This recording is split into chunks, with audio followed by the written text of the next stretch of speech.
Assalamualaikum warahmatullahi wabarakatuh.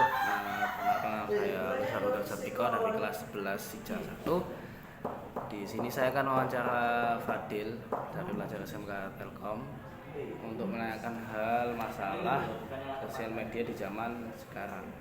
Oke. Untuk pertanyaan pertama, apa yang sering kamu sampaikan kepada orang lain tentang media sosial saat ini? Yang sering saya sampaikan kepada orang lain adalah menggunakan media sosial untuk mencari hal yang baik dan benar. Oke.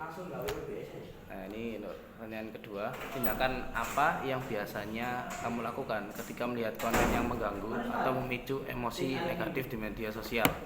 Tindakan yang saya lakukan ketika melihat kegiatan negatif yang dapat mengganggu saya adalah tidak melanjutkan atau melihat media sosial tersebut. Dan yang ketiga, apa yang kamu pikirkan dampak media sosial dalam kehidupan sehari-hari kamu? Yang saya pikirkan dampak media sosial dalam kegiatan sehari-hari adalah memudahkan saya dalam mencari atau menelusuri informasi. Oke. Pertanyaan keempat, bagaimana perasaan kamu ketika menghabiskan banyak waktu di media sosial? Perasaan saya ketika menghabiskan banyak waktu di media sosial adalah rasa gembira karena hal yang saya perlukan dapat dicari dengan mudah, dan perasaan sedih karena saya merasa terlalu gampang untuk mencari informasi. Dan kelima, apa yang kamu lihat pada kenyataannya tentang media sosial saat ini? Yang saya lihat kenyataannya tentang media sosial saat ini adalah penggunaan medsos yang membuat pertengkaran antara orang lain seperti menyebarkan hoax, cyberbullying, dan lain-lain. Apakah kamu sering melihat konten yang tampaknya tidak realistis atau berlebihan di media sosial? Bagaimana kamu itu meresponnya? Ya, saya sering menonton konten yang tidak realistis atau berlebihan tersebut. Menurut saya, hal tersebut membuat orang lain akan kebingungan dengan kebenaran dari informasi di media sosial tersebut. Oke. Pertanyaan ke-7, apa yang kamu dengar mengenai media sosial tersebut dari teman atau lingkungan sekitarmu? Nah, saya dengar mengenai medsos dari influencer ya tadi. Bukan dari teman. Nah, saya dengar mengenai media sosial dari lingkungan teman adalah kita dapat bertukar informasi tanpa harus bertatap muka. Oh, oke. Nah, kalau yang ini tuh pertanyaan ke-8, apa yang kamu dengar dari para influencer tentang cara menggunakan media sosial dengan baik dan benar dan bertanggung jawab?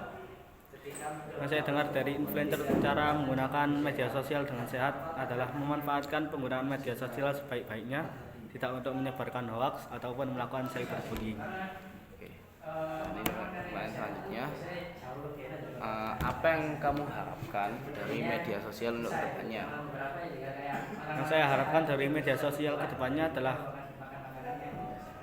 adanya filter bagaimana informasi-informasi yang dimana informasi tersebut bukan fakta atau informasi hoax dapat tidak tersebar tanpa ada orang yang tahu. Jadi sebelum informasi tersebut tersebar hilang dulu, jadi tidak ada orang yang tahu informasi tersebut.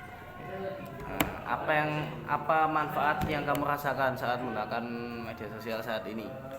Manfaat yang saya rasakan mungkin perkembangan di mana orang zaman dahulu jika ingin bertemu atau bertatap muka atau berbicara dengan orang lain harus bertatap muka atau bertemu. Tapi karena adanya media sosial seperti sekarang ini, kita dapat melakukan hal tersebut dengan perantara media sosial. Jadi orang lain, media sosial orang lain gitu. Oke. Nah, ini terakhir, kekurangan apa yang kamu rasakan atau keluhkan dari media sosial saat ini? Mungkin kekurangan atau keluhan yang saya pikirkan adalah ya tadi yang saya ucapkan tadi, penggunaan media sosial lebih banyak menggunakan dengan buruk atau melakukan hal yang tidak baik. Oke, terima kasih. Terima kasih, Odil. Wassalamualaikum warahmatullahi wabarakatuh. Waalaikumsalam.